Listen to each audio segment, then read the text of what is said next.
दोस्तों, कैसे हो आप लोग। राधे राधे, जय श्री कृष्ण। आज मैं आपके लिए एक विशेष टॉपिक लेके आई हूँ जो हर एग्ज़ाम में बहुत ही इम्पोर्टेंट है और यहाँ से क्वेश्चन आते ही आते हैं। तो चलिए शुरू करते हैं। क्वेश्चन के बीच बीच में मैं आपसे इसके चैप्टर के बीच में मैं आपसे क्वेश्चन भी करती जाऊँगी, तो आप कमेंट बॉक्स में जवाब देते रहिएगा। चलिए शुरू करते हैं। आज का टॉपिक है विशेषण। बहुत ही इम्पोर्टेंट टॉपिक है।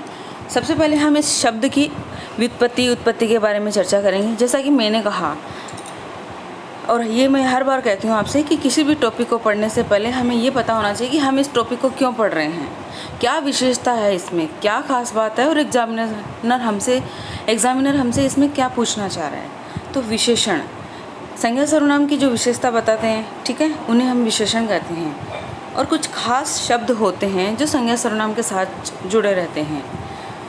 और इसी टॉपिक को लेते हुए हम आगे बढ़ेंगे। आशा करती हूँ आपको पूरा टॉपिक समझ में आ जाए। प्लीज़ कमेंट ज़रूर करिएगा कि मेरी कहाँ कमी रहेगी। दोस्तों, मैं ये चाहती हूँ कि आपको ये टॉपिक आगे पढ़ना नहीं पड़े और एक ही बार में सारे तथ्य समझ में आ जाए। तो चलिए, आगामी एग्ज़ाम्स के लिए आपको बेस्ट ऑफ लक। और शुरू करते हैं। विशेषण की व्युत्पत्ति देखिए। वी है इसमें उपसर्ग, ठीक है, शास धातु है और अन प्रत्यय है। मैंने इसका पूरा विश्लेषण कर दिया है ना। सांस्कृतिक रूप से मैंने इसका संस्कृत के आधार पर मैंने इसका विश्लेषण कर दिया है। वी उपसर्ग है और शास धातु है और अन प्रत्यय है, और इन सब से मिलकर विशेषण बना है, शब्द बना है। और इसका अर्थ होता है विशेष अर्थ देने वाला। और शाब्दिक अर्थ और परिभाषा पूछी जाए अगर इसकी, तो संज्ञा या सर्वनाम की विशेषता बताने वाले, ठीक है, वे शब्द जो संज्ञा या सर्वनाम की विशेषता बताते हैं। ये छोटी सी परिभाषा है, बहुत छोटे वाले एग्ज़ाम्स में पूछी जाती है। बात करें अगर रिट की और ऐसे वगैरह लेवल की या आरपीसी लेवल की, तो वहाँ इसकी परिभाषा या तो सत्य असत्य वाले क्वेश्चन में, या फिर आपको 4 तथ्य देकर वैसे पूछी जा सकती है, क्योंकि उसमें संज्ञा, सर्वनाम या संधि या समास ऐसे शब्द भी देकर पूछ लिया जाता है कि किसकी विशेषता है ये। अब मैं आपको 2-1 उदाहरण देके फिर टॉपिक आगे बढ़ाऊँगी। देखिए, रामू ईमानदार है। क्या कहा मैंने? रामू ईमानदार है। तो यहाँ मैंने लिख लिया रामू जो संज्ञा है, आप देखते जाइए यहाँ, और ईमानदार रामू की विशेषता है। तो संज्ञा की विशेषता बताने वाले शब्द विशेषण कहलाते हैं। तो यहाँ ईमानदार शब्द क्या है? विशेषण है। आगे देखिए, वह सुंदर है। एक उदाहरण मैंने यहाँ संज्ञा का लिया है इधर, और एक उदाहरण मैंने यहाँ सर्वनाम का लिया है। वह सुंदर है, यहाँ किसी का नाम नहीं लिखा ना, और सर्वनाम है ये वह सुंदर है, ठीक है। अब किसकी विशेषता बताई जा रही है? वह की। किसकी? वह यानी सर्वनाम की विशेषता बताई जा रही है। तो दोनों ही चीज़ आपको समझ में आ गई होगी। चलिए बात करें, अगर कामता प्रसाद जी गुरु के अनुसार विशेषण की परिभाषा पूछी जाए तो क्या कहेंगे? बिल्कुल, अब आया लेवल हाई का, और आपको यहीं से छोटे मोटे चीज़, आजकल ये सब जो आसपास के हैं तो पूछे ही नहीं जाते हैं। बात आ गई है यहाँ कामता प्रसाद गुरु की, जो हिंदी व्याकरण के जिन्होंने हिंदी व्याकरण को चरम सीमा तक पहुँचाया, या मैं कहूँ कि व्याकरण अगर कहीं आपको समझ में आने लग जाए तो एक बार कामता प्रसाद जरूर पढ़िए। तो इसका क्या अर्थ है? इनका मतलब विशेषण शब्द की परिभाषा उन्होंने किस प्रकार से दी है ना, जैसे मर्यादित, सीमित, संकुचित, संकीर्ण और अव्याप्त।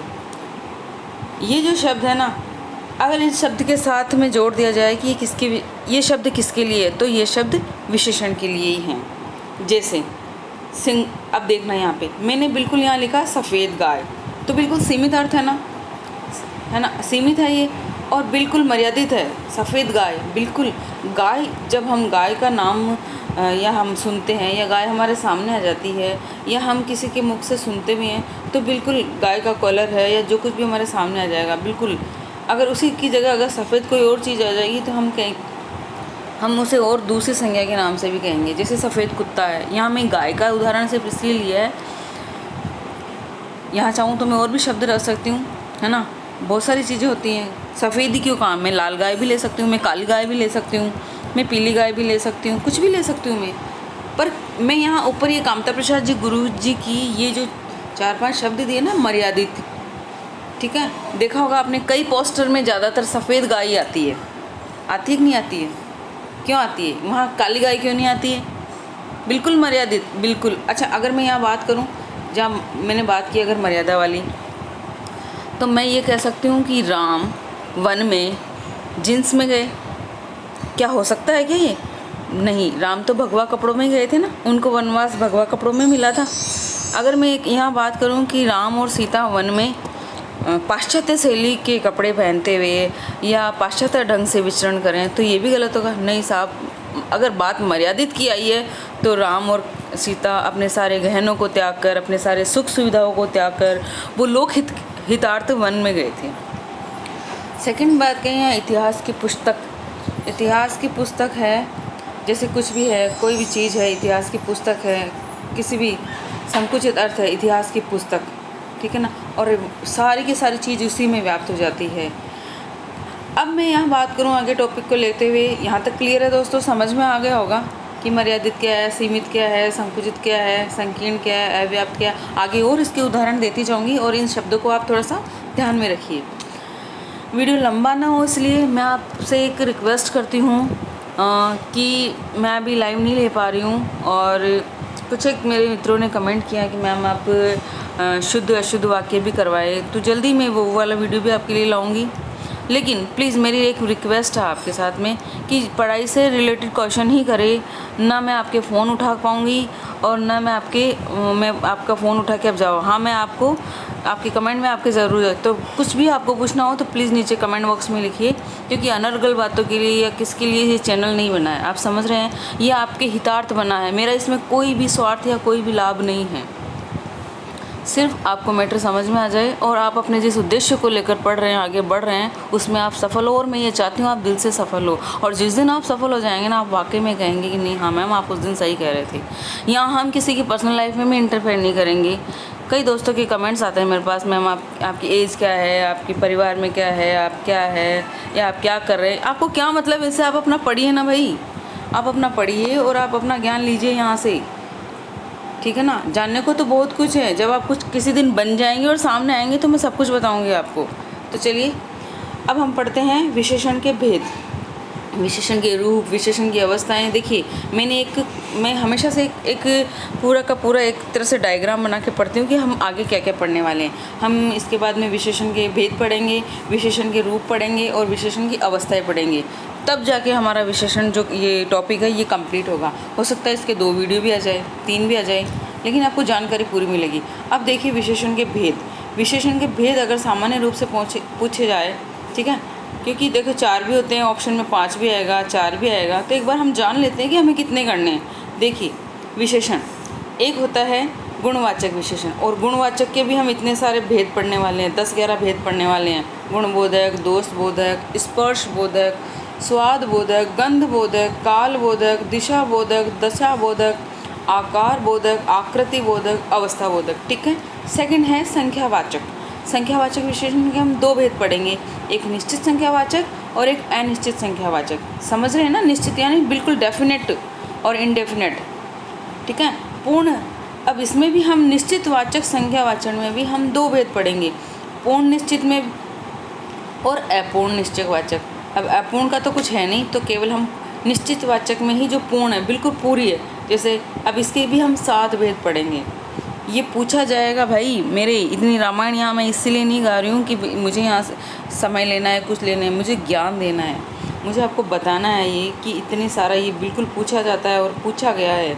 जैसे संख्यावाचक विशेषण का भेद है समुदायवाचक, आवृत्तिवाचक, संग्रहवाचक दे दिया, और एक आपको इधर से पूछ लिया, इधर तो कोई संख्या ही नहीं है, बिल्कुल ईजी हो जाएगा ना। देखिए तो हम पढ़ रहे हैं यहाँ पे निश्चितवाचक, संख्यावाचक में निश्चित संख्यावाचक का एक पूर्ण निश्चितवाचक भेद। देखिए यहाँ पे एक है गणनावाचक, सेकंड है क्रमवाचक, थर्ड है समुदायवाचक, फोर्थ है आवृत्तिवाचक, फिफ्थ है संग्रहवाचक, सिक्स्थ है प्रत्येकवाचक और 7वां है विपक्षावाचक। और हम इन एक को डेप्थ से पढ़ेंगे, ठीक है।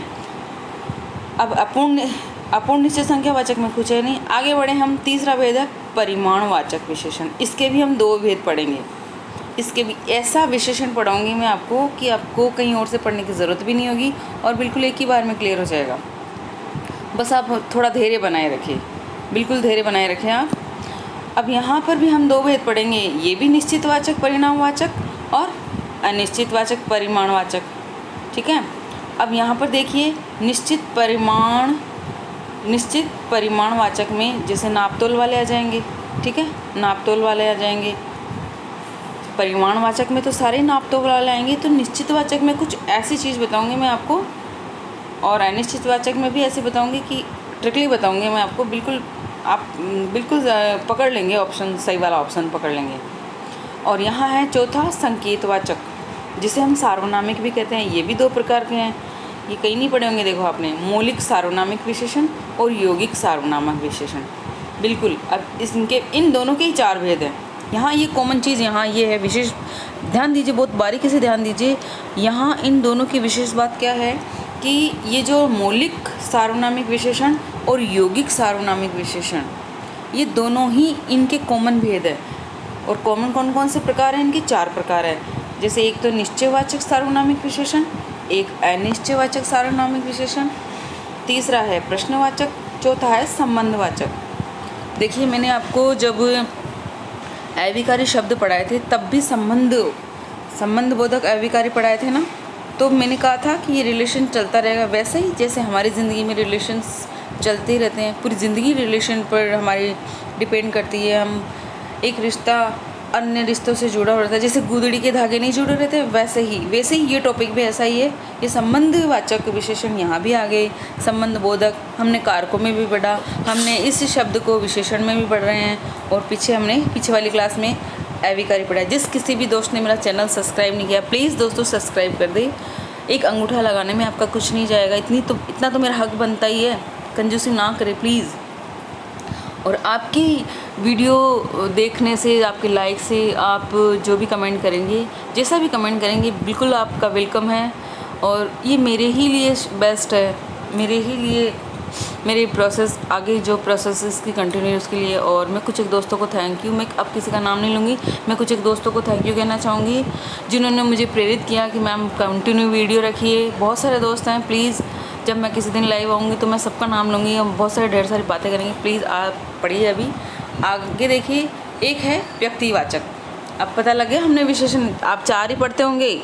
एक व्यक्तिवाचक, जी हाँ, लेकिन इसका यहाँ पे कोई रोल नहीं है, इसको हम संज्ञा में ही पढ़ते हैं, संज्ञा में ही पढ़ते हैं, है ना। शुद्ध शब्द तो संज्ञा है वैसे, लेकिन हम क्या करते हैं, भागदौड़ वाली ज़िंदगी में हम भी गलत ही उच्चारण करने लगे हैं। तो देख लिया हमने। अगर वास्तव में आपसे पूछा जाए कि सारा ये विशेषण कितने प्रकार के होते हैं, ऑप्शन में 4 है तो ठीक है, अदरवाइज़ आप 5 टिक कर सकते हैं, ठीक है। आगे देखिए, हमने सबसे पहले पढ़ा गुणवाचक विशेषण। गुणवाचक विशेषण समझ में आ रहा है आपके?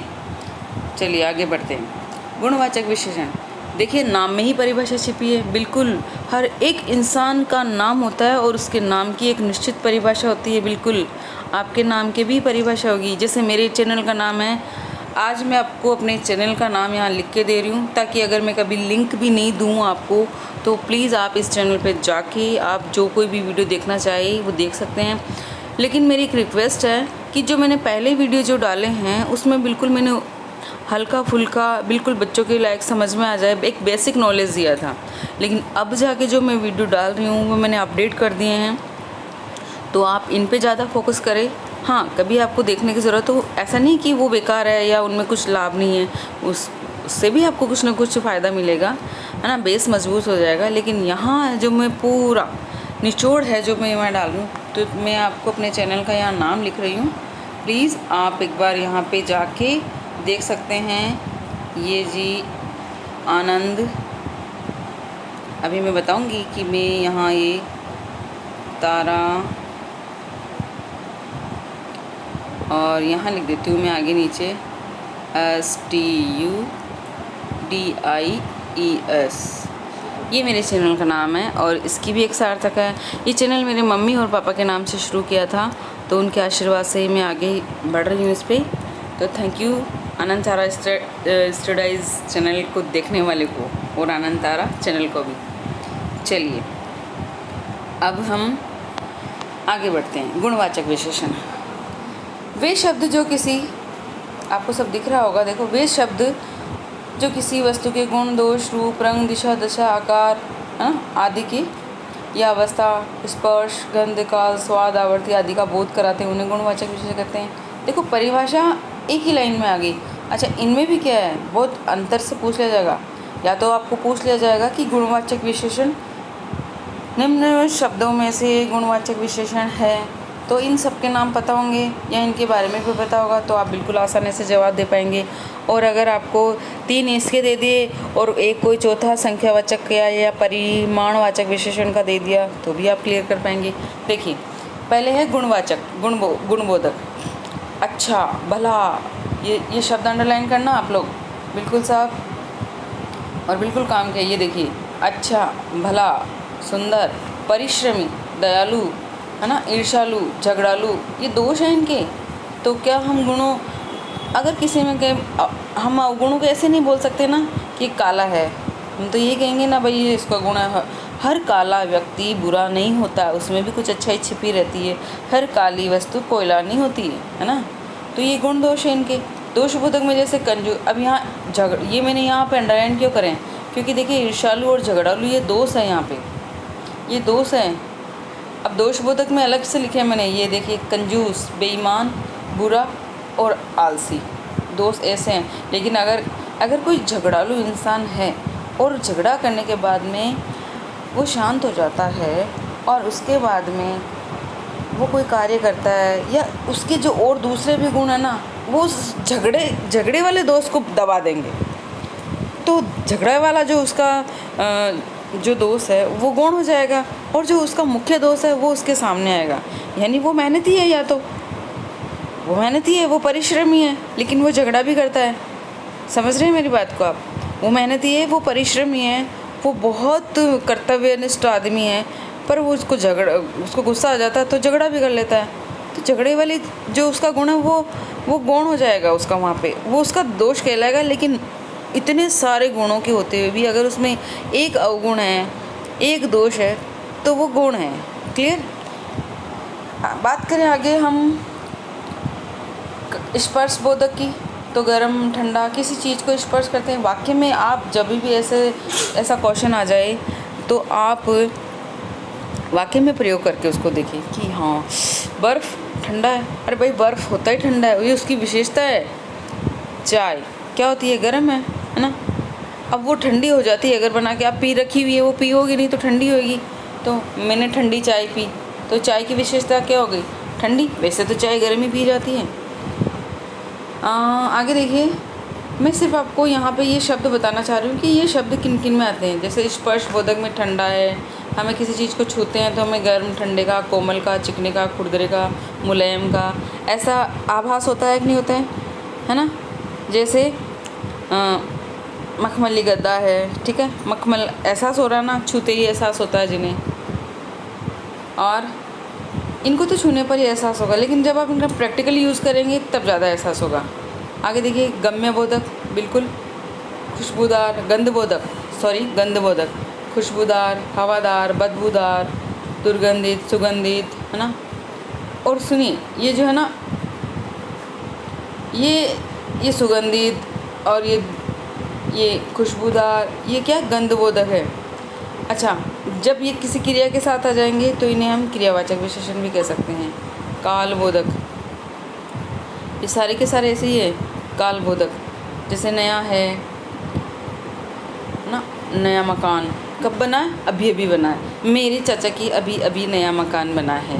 पुराना, बहुत पुराना मकान, हम अपने पुराने मकान में गए थे, ठीक है। प्राचीन काल से ये चली आ रही है।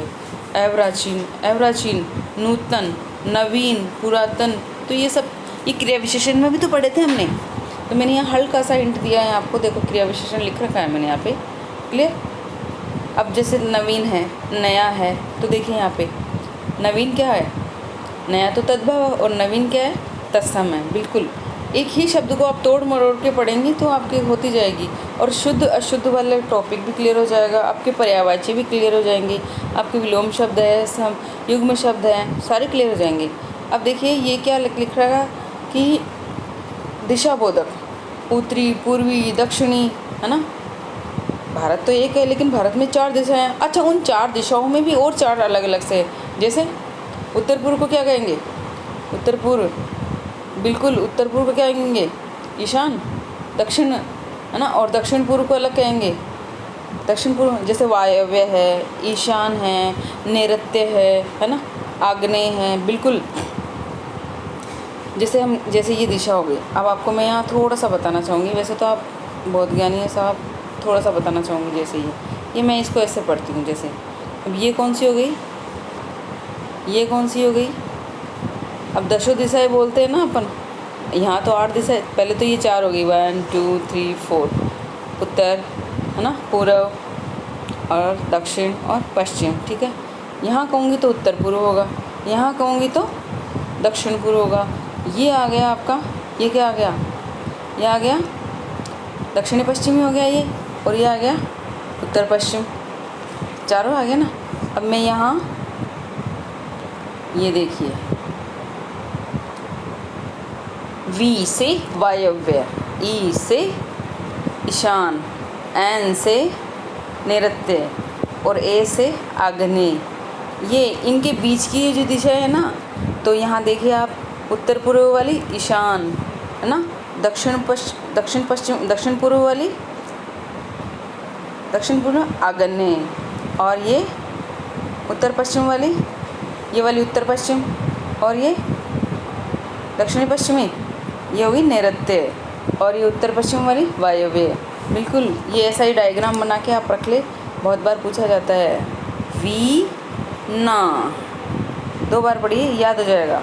आगे देखिए, मैंने कहा ना मैं ट्रिकली बता दूंगी आपको कुछ कुछ चीज़ें जो जीके में भी काम में आएगी आपके। अब देखिए,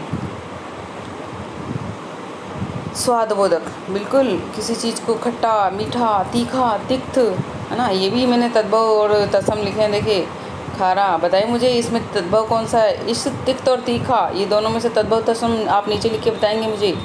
ये है मेरा आज का क्वेश्चन। सारा, खारा, कसाय, चटपटा, कड़वा, लवणीय, है ना, आते हैं ना ये स्वाद हैं।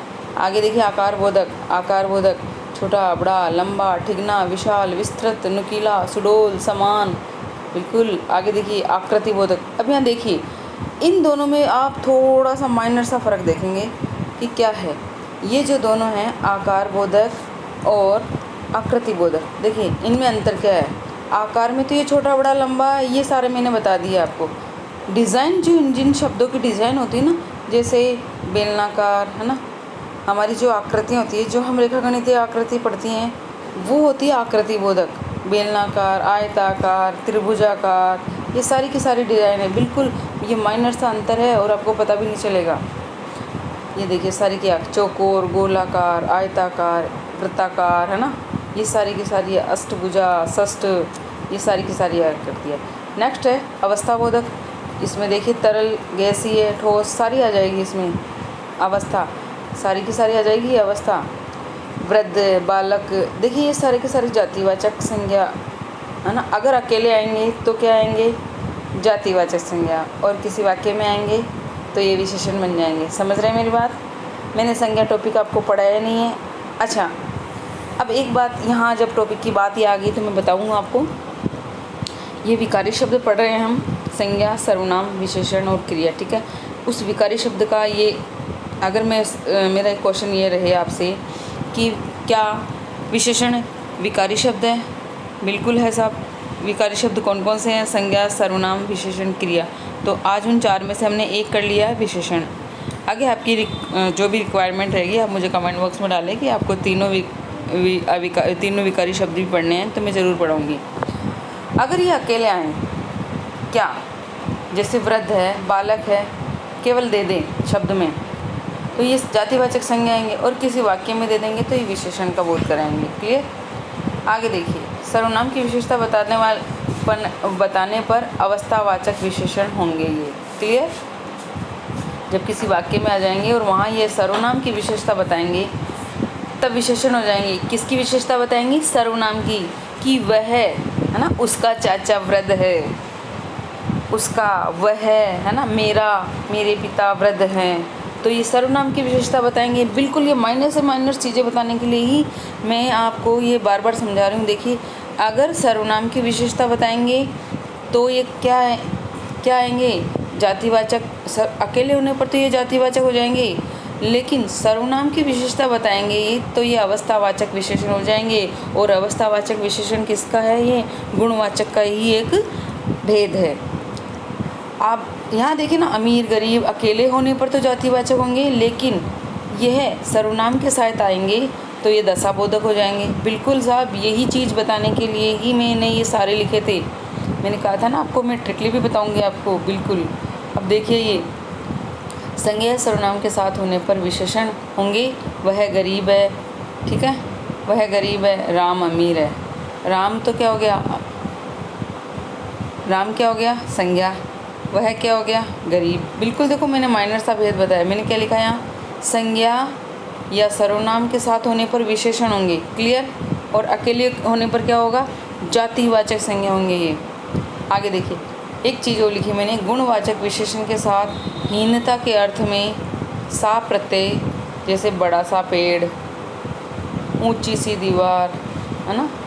ये क्या कहा मैंने, गुणवाचक विशेषण के साथ हीनता के अर्थ में ये शब्द आएंगे। गुणवाचक विशेषण के साथ हीनता के अर्थ में सा प्रत्यय जुड़ेगा। जैसे अपन में बोलते हैं सफलतापूर्वक, बोलते हैं ना, पूर्वक शब्द आता है। मोटा सा आदमी जा रहा है, बड़ा सा पेड़, तो ये हीनता के अर्थ में है। यहाँ पे गुणवाचक विशेषण के साथ हीनता के अर्थ में सा प्रत्यय जुड़ता है। आगे देखिए, रंगबोधक, काला, नीला, पीला, सफ़ेद, सारे रंग आ जाएंगे यहाँ पे। अब देखिए, मैंने 2 प्रश्न दिए हैं आपको। बिल्कुल टॉपिक के ख़त्म होने के साथ साथ मैं प्रश्न भी करवाती रहूँगी आपसे, और उसके बाद पूरा टॉपिक क्लियर हो जाएगा। तो उसके बाद भी आपको एक क्वेश्चन बुक सीरीज से मैं आपके क्वेश्चन क्लियर करवा के ये सारा टॉपिक क्लियर करवा दूँगी। देखिए, गुणवाचक विशेषण हैं, गुणवाचक विशेषण हैं। वह 4 पुस्तकें लाया, है ना। और मैंने साथ साथ में यहाँ दिया क्या, संख्यावाचक विशेषण है। दूसरा देखिए, वहाँ बहुत पानी है, अगणनीय है। तीसरा देखिए, वह 2 लीटर दूध लाया, है ना। मैंने देखो आपसे उत्तर नहीं पूछा है, मैं उत्तर अगले वाले में पूछूंगी। मैंने साथ साथ उत्तर बताती हूँ। ये क्या है, परिमाणवाचक। और महेश बुरा आदमी है, महेश बुरा आदमी है। तो यहाँ मैंने पूछा है गुणवाचक विशेषण, इन सब में कौन सा है। देखिए दोस्तों, एग्जामिनर आपसे उलझाएगा यहाँ पे। जो मैंने यहाँ ऊपर आपको 8-10 प्रकार बताए ना गुणवाचक के, उन्हीं में से कुछ एक नहीं दिया जाएगा और पूछ लेगा कि गुणवाचक विशेषण नहीं है या गुणवाचक विशेषण इनमें से कौन सा है। तीसरा कोई अन्य दे दिया जाएगा, या 3 गुणवाचक के देके चौथे विशेषण का या तीसरे विशेषण का कोई एक रूप देके पूछ लिया जाएगा, जैसा कि मैंने यहाँ दिया है। देखिए, वापस से देखिए एक बार प्रश्न को देखिए। वह 4 पुस्तकें लाया, 4 पुस्तकें लाया। बात हमने आपसे ऊपर, मैंने आपको एक जब डायग्राम बताया था तो मैंने समझा दिया था कि निश्चित अनिश्चित क्या है। ये 4 पुस्तकें ना, ये संख्यावाचक विशेषण है। अब यहाँ ये नहीं पूछा है कि निश्चित है या अनिश्चित है। जब 4 आ गया तो निश्चित ही है ना। आगे देखिए, यहाँ ये वाला ऑप्शन देखिए, वह 2 लीटर दूध लाया। ये क्या है, निश्चित है या अनिश्चित है। भाई 2 लीटर माप कर दिया ना आपका। माप तोल वाले शब्द हम कहाँ पढ़ रहे हैं, परिमाणवाचक में पढ़ेंगे। तो 2 लीटर फिक्स हो गया ना, तो डेफिनेट है ये 2 लीटर, तो ये परिमाणवाचक है। आगे देखिए यहाँ पे, वहाँ बहुत पानी है। अब आपने गिना क्या, 1 किलो पानी है, 2 बूंद पानी है, 4 घड़े पानी है, वहाँ बहुत पानी है, यानी अगण्य है। ये जो बहुत है, ढेर सारा है, ये सब अगण्य में आएंगे, है ना। कमरा भर, कपड़ा भर, भर थैला, है ना, भर बाल्टी, तो हम इनको गिनेंगे नहीं। हाँ, ये अगण्य है सारे। आगे देखिए, महेश बुरा आदमी है, ये गुणवाचक, ये क्या है, दोषबोधक है, ये दोषबोधक है। अब देखिए, एक मैंने ऊपर भी बताया था आपको कि दोषबोधक, बिल्कुल वीडियो पॉज करके आप ऊपर जाके एक बार देखना, मैंने वहाँ क्या कहा आपसे। ये क्या है, गुणवाचक विशेषण है। अब ये निश्चित संख्यावाचक आ गया, ये निश्चित परिणामवाचक आ गया। यहाँ देखिए, ये क्या आया, वहाँ बहुत पानी है, ये अगण्य आ गया। तो अब ये गुणवाचक में तो क्या है, भले ही चाहे अगर आपसे इतना पूछ लेना कि गुणवाचक में दोष है तो आप दोष वाले बताएंगे, गुण वाला पूछे तो गुण वाले बचाएंगे, लेकिन सिर्फ यहाँ ये पूछा है कि गुणवाचक विशेषण क्या है, तो वहाँ बहुत बुरा आदमी है। लेकिन ये बुरा क्या है, ये दोषबोधक है। याद रखिए, बुरा क्या है, दोषबोधक है। अगर पूछे तो ही ऑप्शन के अकॉर्डिंग आपको क्वेश्चन आंसर अप्लाई करना है। नेक्स्ट देखिए, कालवाचक विशेषण। कालवाचक विशेषण में क्या है, बिल्कुल समय का बोध कराना है। जैसे नीला आकाश, क्या दिया मैंने, कालवाचक दिया ना। देखो पहला ऑप्शन है नीला आकाश, छोटा वृक्ष है ना, तीसरा है नया कमरा, चौथा है कठोर वस्तु। कठोर वस्तु स्पर्श का बोध करा रही है, तो ये तो कालवाचक का हो ही नहीं सकता, तो यहाँ ये भी गलत हो जाएगा, ये गलत हो जाएगा आपको यहाँ पे। आगे देखिए, वापस से प्रश्न देखिए, कालवाचक। काल में हमने क्या पढ़ा, नया पुराना। याद कीजिए क्या क्या पढ़ा, नया पुराना प्राचीन नूतन नवीन, पढ़े कि नहीं पढ़े। तो ये तो तीनों ही गलत है। नीला आकाश ये तो रंग का बोध करा रहा है, छोटा वृक्ष ये आकार का बोध करा रहा है, कठोर वस्तु स्पर्श का बोध करा है। तो राइट आंसर अपना क्या होगा, ये नया कमरा। क्लियर, इस तरह से पूछे जाएंगे। तो अब समय बहुत हो चुका है। एक विशेषण का एक रूप, एक भेद हमने पूरा पढ़ लिया है। अब नेक्स्ट वीडियो में हम नेक्स्ट करेंगे। चूँकि दोस्तों मैं अभी आउट ऑफ सिटी हूँ, कहीं दूसरी मतलब बाहर से बना रही हूँ मैं मेरे होम टाउन से भी बाहर हूँ। तो नेक्स्ट वीडियो मिलते हैं नेक्स्ट वीडियो में। अब मेरे 2 क्वेश्चन आपसे आज के टॉपिक से रिलेटेड। पहली बात, विशेषण क्या है, विकारी शब्द या अविकारी शब्द, जो जनरल सा क्वेश्चन आएगा। दूसरा पूछा जाएगा कि दूसरा क्वेश्चन है, पहला तो क्वेश्चन मैंने ये कर लिया कि विशेषण है अविकारी या विकारी। क्लियर, आपको कमेंट बॉक्स में जवाब देना। बिल्कुल सीधा सिंपल सा मैंने बेसिक सा क्वेश्चन पूछा है। और दूसरा क्वेश्चन मेरा ये रहेगा, यहाँ से दूसरा क्वेश्चन मेरा ये रहेगा, बड़े ध्यान से सुनना, रिट वालों, एसआई वालों, आरपीसी वालों, जो भी कैसे भी एग्ज़ाम देते हैं, अगर हाई लेवल से क्वेश्चन आएगा, ठीक है, मेरे 4 स्टेटमेंट सुनिए, आप सुनकर आपको जवाब देना है। ये जो मैंने क्वेश्चन करा ना यहाँ पे, ये इसी से रिलेटेड पूछ सकती हूँ मैं। जैसे अगर सर्वनाम संज्ञा या सर्वनाम जो विशेषण है संज्ञा या सर्वनाम के साथ आए तो किसका बोध कराएंगे। फिर से सुनिए, विशेषण शब्द संज्ञा या सर्वनाम के साथ आए तो किस अवस्था का बोध कराएंगे। सुन लिया ध्यान से, वापस एक बार, विशेषण शब्द संज्ञा या सर्वनाम के साथ आए तो किस अवस्था का बोध कराएंगे। तो चलिए दोस्तों, मिलते हैं अगले वीडियो में। आज के लिए इतना ही। बहुत बहुत आभार आपको, ढेर सारा आशीर्वाद, छोटे बड़े सभी मेरे प्यारे दोस्त, और आप दोस्तों की वजह से ही मेरा इस YouTube चैनल पे वजूद है। आपको फिर से ढेर सारा थैंक यू, ढेर सारा प्यार। ओके, जय श्री कृष्ण।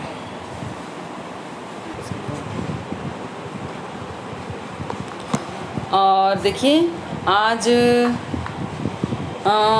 मैं आपको एक पिक्चर बताना चाह रही हूँ जिसमें मैं इस बच्चे के साथ बैठी हूँ। ये मेरा छोटा भतीजा है जयेश। Thank you Jayesh.